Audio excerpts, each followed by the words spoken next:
Yo, what up, fam? It's your boy, Big Walt, back with more Blockchain 411.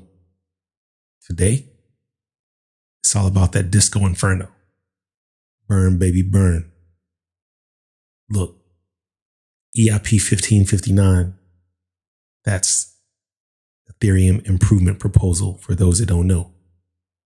It's doing what it do. It's doing what it said it'll do. It's burning ETH. Today, we just hit a major milestone for those of you who follow Ethereum. Anyway, stay tuned and let's dig into it. Rock with me.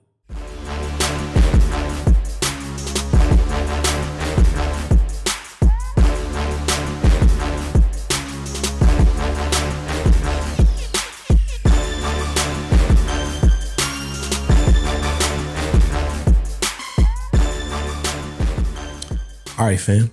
So let's just dive right in. Let's look at this headline. More Ethereum has been burned than minted in the past 24 hours. Let me correct a misnomer. There has been no burning of any Ethereum. Ethereum is a blockchain, right? Ether, on the other hand, is a cryptocurrency that's used to support the Ethereum blockchain. So it should say more Ether has been burned than minted in the past 24 hours. All right. Now that we've got that housekeeping taken care of, what's the subtitle? EIP-1559 was supposed to bring deflationary pressure to the network. It's working. True indeed. Let's peep game. All right. When EIP-1559 was introduced to Ethereum last month, it was supposed to slow down the rate at which the supply of ETH grows. But over the last 24 hours, the supply of ETH isn't growing at all. It's shrinking. More Ethereum has been burned on the network than minted over the last 24 hours, meaning there's less ETH available today than there was yesterday. Ethereum experts believe this is a first for the network. I co-sign that. I believe that's true. The other thing I want you to pay attention to, ladies and gentlemen, is that this article was written on September 3rd. Today is September 7th. But for people, wondering like what was behind the increase in the price of ETH, over the last few days, this I'm sure had a lot to do with it. Anyway, EIP-1559 was a proposed coding change to the Ethereum blockchain that allowed block sizes to expand so that more transactions could be sent through the network. That also is impacting the value of the network. It's increasing throughput. The Ethereum network has struggled with congestion thanks to the popularity of NFTs and DeFi apps such as lending protocol Aave and exchange Uniswap. As such, tools use up the network's finite resources. Part of the proposal was to mandate a base fee for each transaction. Instead of fees continuing to go to the miners who validate network transactions, the base fee would get burned, i.e. taken out of circulation by being sent to a wallet that can't be accessed. The idea was to reduce the total supply of ETH, which unlike Bitcoin has no eventual cap. As a result, the price of Ethereum would theoretically rise to meet demand. While EIP-1559, let me hold on that for a second. So we all understand that Bitcoin has the 21 million coin cap. And so the value of it is that we know that there's a finite amount of Bitcoin that's ever going to exist. That wasn't the case for Ethereum. And so the value of it, right? Obviously the value of Ether was associated with the platform itself, but it didn't necessarily have any deflationary pressures to increase the value of the currency, fundamentally speaking. Now it does. It's hot. If you're long ETH.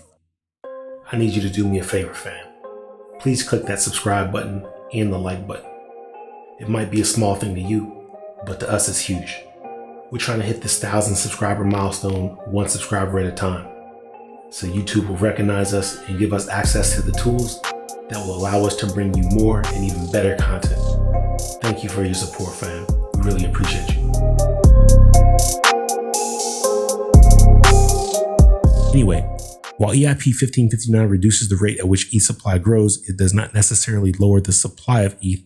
That's because with each block produced, miners still get to keep the newly minted ETH. The newly mined ETH.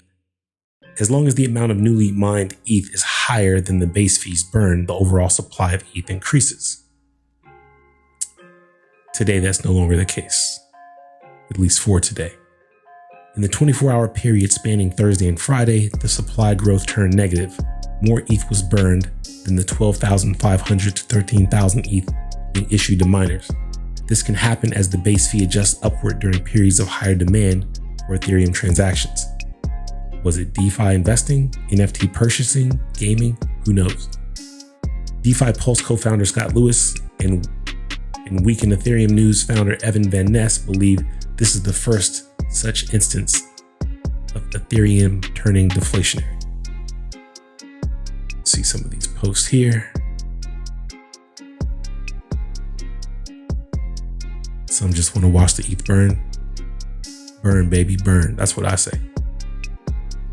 Evan Van Ness says, I should be clear that this is back of the envelope math and not I checked on at True Blocks over 24 hours to be 100% sure. 4.5 blocks per minute times 2.1 ETH per block is 9.45 ETH issued per minute. And we are at 9.6 ETH burn per minute right now. Since the code change went into effect on August 5th, over 188,000 ETH has burned, according to EIP-1559 tracking website Ultrasound Money. Per pricing from Nomics, that's the equivalent of $736 million. The change has directly fueled a price rise for the currency. Ether has climbed from $2,516 on August 4th to $3,926 today, a 56% increase in 1 month. Mind you, this article was written on September 3rd. Today is September 7th. And obviously, it looks like there's some profit taking going on because Ether has dipped significantly. Anyway, fam, I mean, that's what it's all about, right? The governance of Ethereum has now been impacted in such a way that we can have moments of deflationary pressure, if not a lot of deflationary pressure. Checking out this Ultrasound Money joint though, this is actually a pretty cool tool. I'd never been here before, but you can see how many ETH has been burned. This is a ETH per year burn rate right here, and this is an ETH per year issuance rate right here. Now 1559 didn't go into effect at the beginning of the year, so this isn't necessarily a fair comparison because ETH issuance had a head start. But I think if you hit this, simulate merge deal, I'm not 100% sure that this means what I think it means. But if it does, then it's looking like we're at negative, right? At true deflation. Anyway, the other thing that I thought was interesting here, let me put this more in the view. The other thing I thought was interesting here is look at who's responsible for the burn. OpenSea is responsible for more burn than ETH transfers. That means that people are trading and minting more NFTs by volume in terms of burning ETH than people transferring ETH between wallets. That's pretty incredible, actually. There's a little bit more information here on the leaderboard that we might be able to glean, but yeah, I think it's pretty cool. Like I said, this is a pretty cool tool. I highly recommend you go and check it out just to look at the data that's available and see what you can make of it. I know I'm going to spend some time here. Check this out further. Also, the article referenced Nomics. There are a couple different tools that we can use to check out data on the Ethereum blockchain. This is one. It's actually a pretty attractive user interface, and probably pay this a little bit more attention in the future as well. Anyway,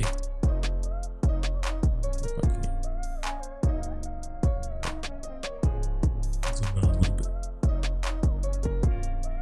Hopefully I've got it so that this whole thing is in view. But they've got candlestick charts and the like. As well as price conversion tooling and stuff like that, and more historical data, yada yada yada. Anyway, check it all out, man. But the point is, if nothing else, we've reached a point in history, and I don't know if this is going to be a continual thing or if this was just an anomaly or one-off. But more ether has been burned. More ether has been burned in a day than was minted or mined rather. So yeah, go EIP-1559. Anyway, that's what I wanted to bring to your attention. I will see you next time I pull up on the block. In the meantime, holla.